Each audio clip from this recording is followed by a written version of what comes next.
sini saya akan melakukan pengecekan karburator dan menganalisis komponen-komponen pada karburator. Yang pertama kita buka baut ini. Dijedar ben kok langsung kebongkar. Ini namanya power piston yang posisinya berada di lubang ini. Fungsi power piston adalah menekan power valve untuk membuka power jet yang kemudian menambah aliran bensin guna meningkatkan performa. Nah, ini namanya slow jet. Slow jet berada di lubang ini. Nah, posisinya berada di sini. Fungsi slow jet adalah untuk mengalirkan campuran bahan bakar dan udara yang stabil ke dalam mesin saat kondisi mesin dalam keadaan idle. Tuh. Nah, yang ketiga namanya nozzle utama primer. Posisinya berada di sini. Nah, berada di lubang ini. Untuk fungsi nozzle utama primer adalah memancarkan dan mengabutkan bahan bakar ke dalam ruang bakar saat putaran mesin tinggi. Nah, selanjutnya itu ini namanya katucup yang berfungsi untuk memperkaya campuran bahan bakar agar mudah dihidupkan dengan cara membatasi aliran fluida seperti udara atau cairan. Nah, kemudian katup utama sekunder yang posisinya berada di samping katup utama primer di sini.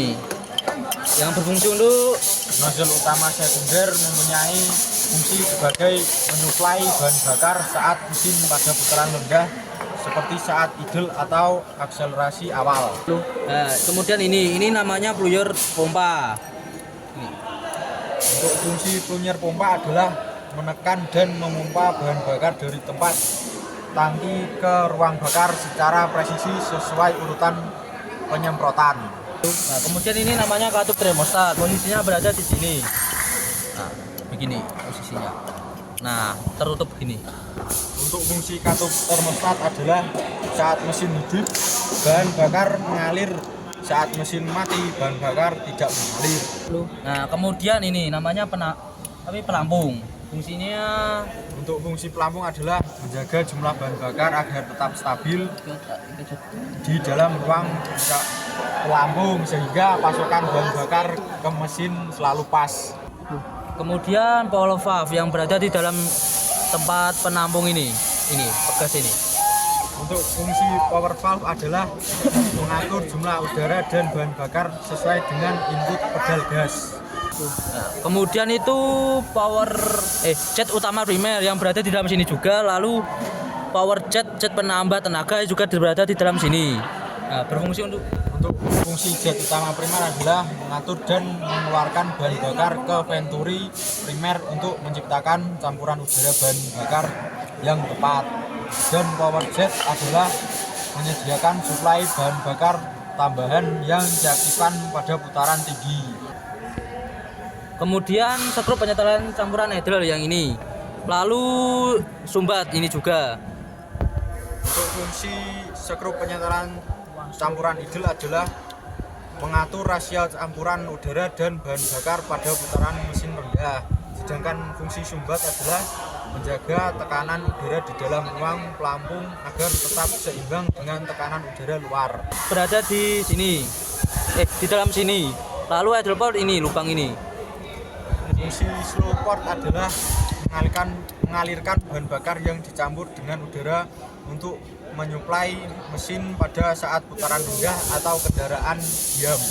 Sedangkan idle port fungsinya adalah mengalirkan bahan bakar dan udara yang diperlukan agar mesin tetap hidup dan berputar stabil saat kendaraan diam.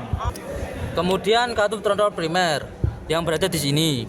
Lalu sama katup throttle sekunder ini juga.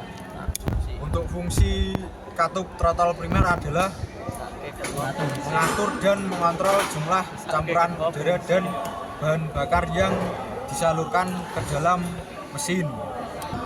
Sedangkan katup throttle sekunder adalah menambah aliran campuran udara dan bahan bakar ke ruang bakar pada kondisi mesin tertentu seperti saat kecepatan tinggi. Ya, pada katup pemutaran tinggi berada di sini lubang kecil ini. Lalu jet utama sekunder berada di sini. baut ini seperti baut. Nah, dalam sini. Kelihatan. Untuk fungsi katup putaran tinggi adalah menyesuaikan aliran dan volume udara yang masuk ke dalam ruang bakar mesin agar sesuai dengan putaran mesin saat tinggi. Yang kedua, yang terakhir adalah jet utama sekunder. Fungsinya untuk mengatur dan menyuplai bahan bakar dalam jumlah besar ke ruang bakar.